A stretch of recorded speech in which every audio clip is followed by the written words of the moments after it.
السلام علیکم۔ یہاں پر ہم لوگ دیکھنے والے ہیں آج قواعد کے بارے میں۔ سب سے پہلے ہم دیکھتے ہیں یہاں پر کہ قواعد کی تعریف کیا ہوتی ہے۔ کسی بھی زبان کے کچھ اصول و ضوابط ہوتے ہیں، انہیں قواعد کہتے ہیں۔ اب قواعد میں ہم لوگ یہاں پر پہلا دیکھیں گے اسم کے بارے میں۔ ایسے الفاظ جو کسی شخص، جگہ یا چیز کا نام بتائیں اسم کہلاتے ہیں۔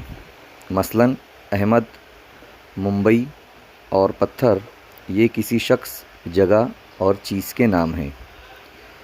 اب ہم اسم عام دیکھتے ہیں۔ اسم عام کسے کہتے ہیں؟ اسم عام ایسے اسم جن سے کوئی خاص شخص، جگہ یا چیز کا نام ظاہر نہ ہو، مثلاً لڑکا، کتاب، ندی وغیرہ، یہ اسم عام کی مثالیں ہیں۔ اب اسم خاص کسے کہتے ہیں؟ ایسے اسم جن سے کوئی خاص شخص، چیز یا مقام کا نام ظاہر ہو، اسے ہم اسم خاص کہتے ہیں۔ مثلاً محمد ہمدان، تاج محل، ممبئی وغیرہ۔ اسم جمع کسے کہتے ہیں؟ وہ اسم جو کسی شخص، چیز یا مقام کے مجموعے کو ظاہر کرتا ہو، مثلاً قوم، فوج، جماعت وغیرہ۔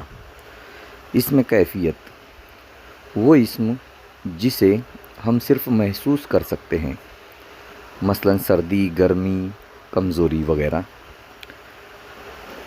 اسم عددی کسے کہتے ہیں؟ وہ اسم جس سے تعداد ظاہر ہو، مثلاً پہلا، دوسرا، دو، چار وغیرہ۔ اسم غیر عددی وہ اسم جن کو گنا نہیں جا سکتا، مثلاً بہت، کئی اور ڈھیر وغیرہ۔ اس کے بعد ہے اسم استفہام کسے کہا جاتا ہے؟ ایسے الفاظ جو سوال کے لیے استعمال ہوتے ہیں، مثلاً کب، کیوں اور کون۔ اسم صفت ایسے الفاظ جن سے کسی چیز کی خوبی، خامی یا خاصیت کا پتہ چلتا ہو، مثلاً اچھا، برا، چھوٹا، کالا، گورا وغیرہ۔ تو یہاں پر ہم لوگوں نے اسم کی کچھ اور اقسام کے بارے میں بھی معلومات حاصل کی ہے۔ انشاءاللہ ہم آگے اور بھی مزید معلومات